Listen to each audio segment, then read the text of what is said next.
मैं कोमल प्रसाद यादव, सहायक प्राध्यापक विधि, VCS शासकीय स्नातकोत्तर महाविद्यालय धमतरी छत्तीसगढ़, आप सबका अपने इस व्याख्यान में हार्दिक स्वागत एवं अभिनंदन करता हूं।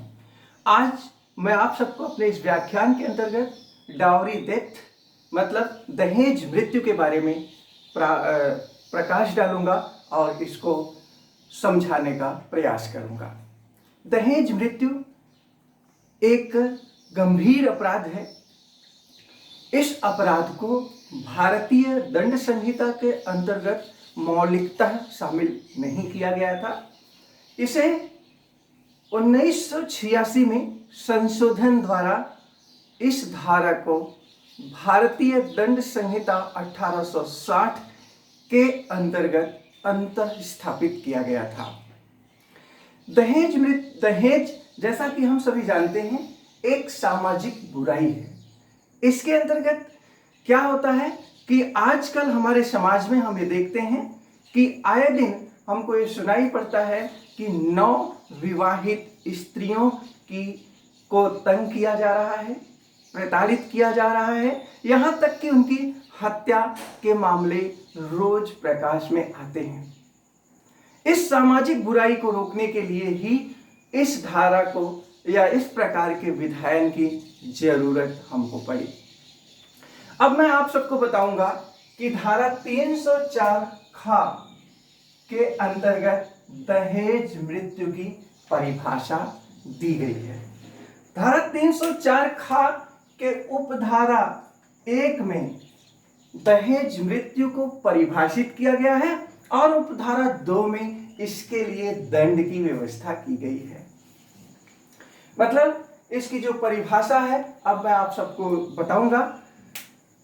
धारा 304 खा के अंतर्गत जहां किसी स्त्री की दाह या शारीरिक क्षति द्वारा मृत्यु कारित कर दी जाती है और उसके विवाह के 7 वर्ष के अवधि के अंदर सामान्य परिस्थितियों से अन्यथा घटित हो जाती है तथा यह दर्शित किया जाता है कि मृत्यु के पूर्व उसके पति या पति के नातेदार द्वारा उससे दहेज की मांग या उसके संबंध में क्रूरता की गई थी, तो यह क्रूरता की गई या तंग किया गया है तो ऐसी मृत्यु को दहेज मृत्यु कहा जाता है और ऐसी मृत्यु कारित करने वाले को दहेज मृत्यु को कारित करने वाला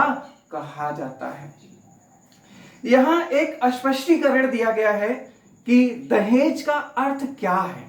दहेज का अर्थ दहेज प्रतिषेध अधिनियम 1961 की धारा 2 में जो दिया गया है वही अर्थ यहां भी है। तो जो कोई जहां किसी स्त्री की मृत्यु दाह द्वारा या शारीरिक क्षति द्वारा कारित होती है या उसके विवाह के 7 वर्ष के अंदर सामान्य परिस्थितियों से अन्यथा घटित होती है और यह दर्शित करने का कारण है कि मृत्यु के पूर्व पति एवं पति के नातेदार द्वारा उसके साथ क्रूरता की गई है और ऐसी क्रूरता जो की गई है वह दहेज की मांग या उसके संबंध में की गई है और तो ऐसी मृत्यु को दहेज मृत्यु कहा जाता है और ऐसे मृत्यु को कारित करने वाले को दहेज मृत्यु का कारित करने वाला कहा जाता है। उपधारा 2 धारा 304 खा में बताया गया है कि जो कोई दहेज मृत्यु कारित करेगा उसे 7 वर्ष के कारावास से कम की सजा नहीं दी जाएगी तथा यह आजीवन कारावास तक हो सकेगी। मतलब कि जो कोई दहेज मृत्यु कारित करेगा उसे कम से कम 7 वर्ष का कारावास दिया जाएगा दंड के रूप में और अधिकतम वह कारावास की जो अवधि होगी वह आजीवन कारावास तक हो सकती है। अब मैं आप सबको दहेज मृत्यु के आवश्यक तत्वों के बारे में बताना चाहता हूं कि दहेज मृत्यु के अपराध को कारित करने के लिए जरूरी तत्व क्या होने चाहिए, इसके बारे में बताया गया है कि पहला तत्व यह होना चाहिए कि मृत्यु जलने के द्वारा अथवा शारीरिक क्षति के द्वारा कारित की गई हो अथवा सामान्य परिस्थितियों से अन्यथा घटित हुई हो। मृत्यु किस प्रकार घटित हुई है? जलने द्वारा या शारीरिक क्षति द्वारा कारित की गई हो या ऐसी हो जो सामान्य परिस्थितियों से अन्यथा घटित हुई हो। दूसरा जो तत्व है इस अपराध का महत्वपूर्ण तत्व है मृत्यु विवाह के 7 वर्ष के अंदर की अवधि में घटित हुई हो। मतलब ऐसी जो मृत्यु घटित हो रही है वह विवाह के 7 वर्ष के अंदर ही घटित होना चाहिए। तीसरा जो तथ्य इसके अंतर्गत बताया गया है कि यह दर्शाया जाना आवश्यक है कि मृत्यु से ठीक पहले, जब उस स्त्री की मृत्यु हो रही है तो उससे ठीक पहले उसके पति या पति के किसी संबंधी द्वारा, नातेदार द्वारा उस स्त्री के साथ क्या की गई हो? क्रूरता की गई हो।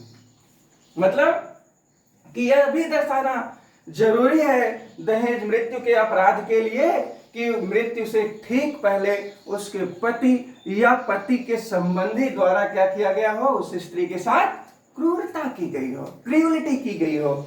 चौथा और अंतिम तत्व जो है वह यह है कि ऐसी क्रूरता किस प्रकार हो? अथवा तंग किया जाना किसके लिए होना चाहिए? दहेज के लिए होना चाहिए अथवा दहेज के किसी मांग के संबंध में होनी चाहिए। दहेज अथवा दहेज की किसी मांग के संबंध में की गई हो।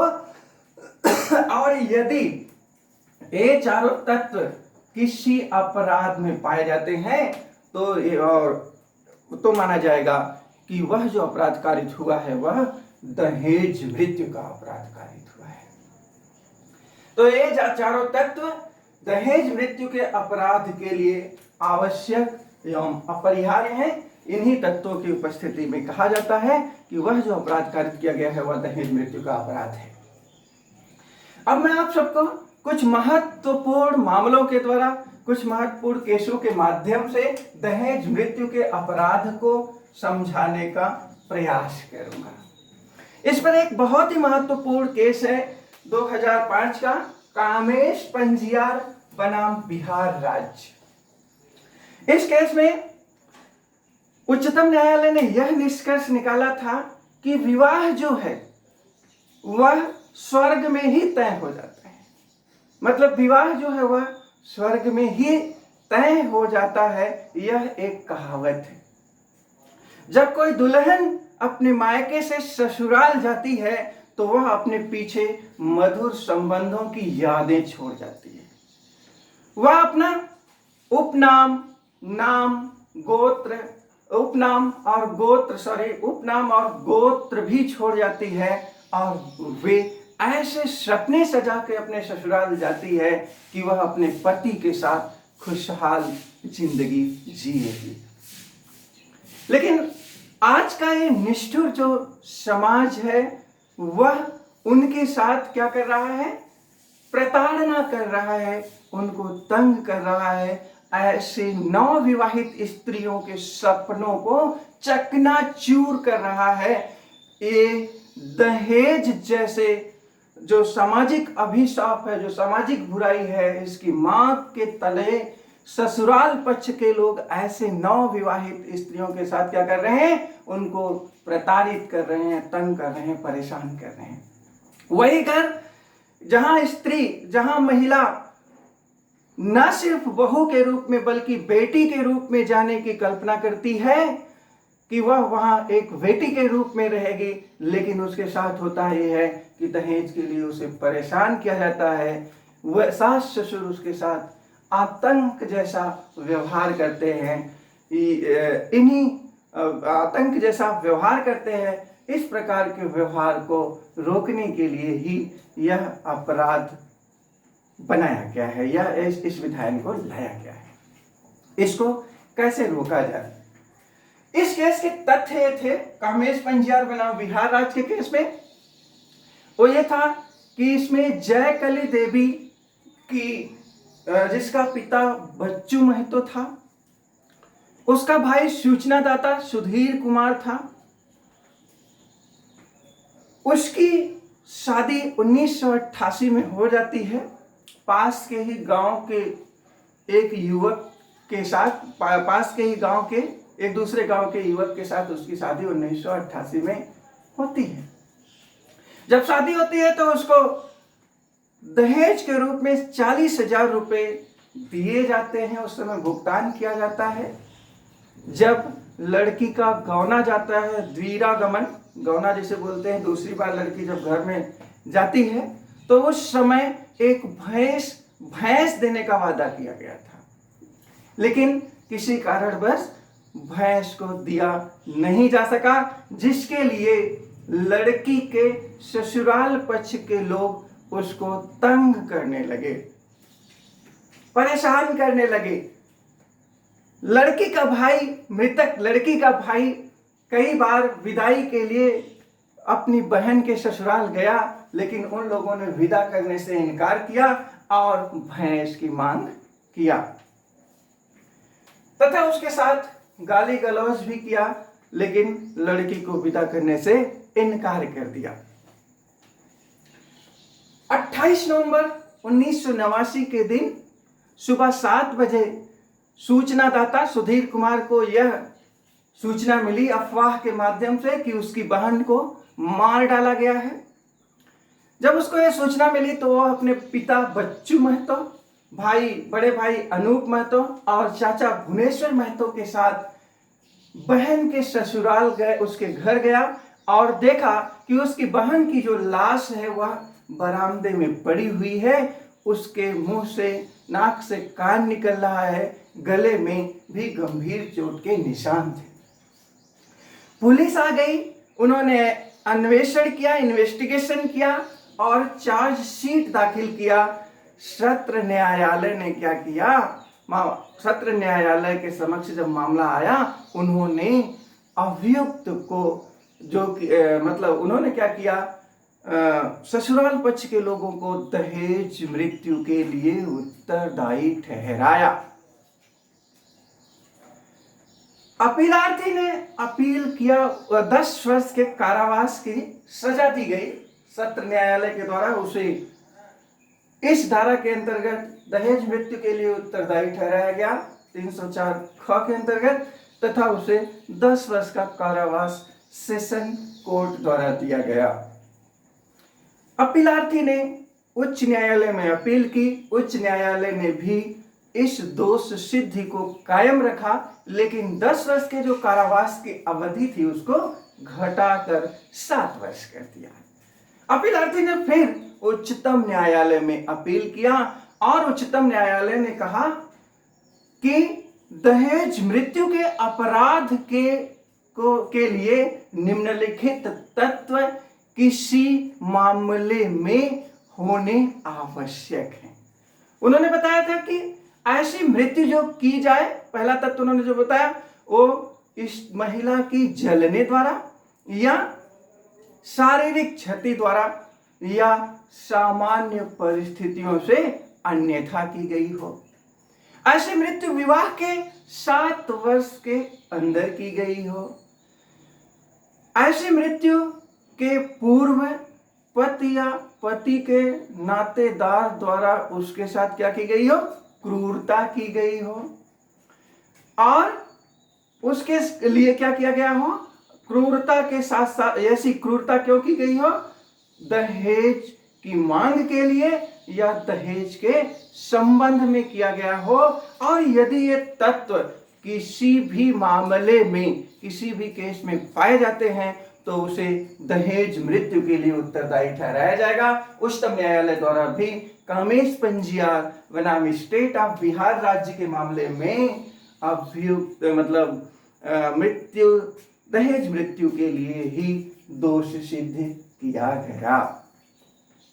इस पर एक और केस है जिसका नाम है कश्मीर कौर बनाम पंजाब राज्य। 2013 का एक केस है, कश्मीर कौर बनाम पंजाब राज्य। इस केस में मृतका की मृत्यु विवाह के 11 माह के अंदर हो गई और यह मृत्यु जो हुई वह अप्राकृतिक थी, अननेचुरल थी। इस मामले में मृतका के पिता का कथन था कि मृत्यु के पूर्व, कुछ दिनों पूर्व लड़की ने फोन के माध्यम से सूचना दिया था कि उसके सास ससुर की आवश्यकता को पूरा करने के लिए धन की जरूरत है। उसके पिता को, जिसने की मृत्यु की सूचना दी थी, वह साक्षी उसने बताया कि मृत्यु के एक दिन पूर्व मृतका के सास ससुर द्वारा उसे प्रताड़ित किया जा रहा था, तंग किया जा रहा था, उसने देखा था। लड़की ने एक पत्र पिता के नाम से लिखा था जिसमें धन की आवश्यकता की बात की गई थी। एक जो सारे साक्ष्य हैं वे साक्ष्य दहेज मृत्यु के अपराध के लिए पर्याप्त थे और अभियुक्त को भारतीय दंड संहिता की धारा 1860 के 304 ख के अंतर्गत उत्तरदायी ठहराया गया, क्योंकि ऐसी जो प्रताड़ना की गई थी वह किसके लिए की गई थी? दहेज की मांग के संदर्भ में की जा रही थी। ऐसा तंग किया जाना मृतका को दहेज के लिए था, इसलिए उसे दहेज मृत्यु के लिए अभियुक्त को उत्तरदायी ठहराया गया, अभियुक्तगण को। इस पर एक और केस मैं बताना चाहूंगा आप सबको, वो है श्यामलाल बनाम स्टेट ऑफ हरियाणा 1997 का एक केस है। इस केस में नीलम नाम की लड़की थी जिसकी की शादी 1983 में हुई थी। लड़की के घर वाले उसको नहीं ले जा रहे थे। एक समझौते के द्वारा, पंचायत के एक समझौते के द्वारा लड़की के परिवार वाले नीलम को कुछ ही दिनों, मृत्यु के कुछ ही दिनों पूर्व लाए थे। इस मामले में नीलम की मृत्यु, मतलब जो मृतका थी, लड़की जो थी, वो उसकी मृत्यु जलने के द्वारा हो गई थी। जलने के द्वारा लड़की की मृत्यु हो गई थी। मृत्यु के 15 दिन पूर्व लड़की को मायके से ससुराल में लाया गया था। जिस दिन मृत्यु होती है और उसके 15 दिनों के बीच ऐसे कोई साक्ष्य उपस्थित नहीं थे जिसके द्वारा यह सिद्ध किया जा सके कि लड़की की मृत्यु दहेज की मांग के लिए हुई थी। ऐसे कोई साक्ष्य उपस्थित नहीं थे। जब मृतका के पिता को इस बात की जानकारी हुई तो वह अस्पताल पहुंचा, तो उसने देखा कि उसकी लड़की जो है क्या है, वह जली हुई अवस्था में थी। उसकी मृत लड़की जली हुई अवस्था में थी। उसने अपने दामाद से पूछा कि, अपीलार्थी से पूछा, अपने दामाद से पूछा कि इसकी हत्या की गई है। उसके बाद लड़की की मृत्यु हो गई। उसके पिता ने लड़की के परिवार वाले और उसके पति के खिलाफ धारा 304B, 304 खा, 300 और 302 और 498A के अंतर्गत मुकदमा पंजीकृत किया। उच्च न्यायालय ने इस मामले में परिस्थिति जन्य साक्ष्य के आधार पर अभियुक्त को लड़की के जलाकर मारने के लिए दोष सिद्ध ठहराया, लेकिन उच्चतम न्यायालय ने इस निर्णय से अपनी सहमति नहीं दी और ऐसे दोष सिद्धि को जो था उसके लिए अभियुक्त को उत्तरदायी नहीं ठहराया, उसी दोष सिद्धि को मानने से इनकार कर दिया। उच्चतम न्यायालय ने कहा कि इस मामले में कोई ऐसे साक्ष्य नहीं है जिनको आधार पर यह कहा जाए कि मृत्यु जो हुई थी वह दहेज के रूप में हुई थी, दहेज की मांग के लिए हुई थी। और ना ही इसे भारतीय साक्ष्य अधिनियम की धारा 113 ख के अंतर्गत दहेज मृत्यु की उपधारा माना जाए। इसलिए उन्होंने इस मामले में दहेज मृत्यु मानने से इनकार कर दिया। अब मैं इस पर आप सबको एक और केस बताना चाहूंगा जो 2011 का है। बचनी देवी बनाम स्टेट ऑफ हरियाणा। इस केस में हुआ यह था कि लड़की की शादी होती है, वह अपने ससुराल जाती है। ससुराल पक्ष वाले दूध का व्यापार या कारोबार करना चाह रहे थे, जिस हेतु उन्हें मोटरसाइकिल की जरूरत थी। उन्होंने लड़की से कहा, मोटरसाइकिल की मांग की। लड़की ने अपने पिता को बताया, लेकिन मोटरसाइकिल की मांग पूरी नहीं हो सकी। मोटरसाइकिल उनको नहीं दिया जा सका ससुराल पक्ष को, जिसके कारण लड़की के सास ससुर ने उसको क्या किया, परेशान करना शुरू कर दिया, तंग करना शुरू कर दिया, प्रताड़ित करना शुरू कर दिया।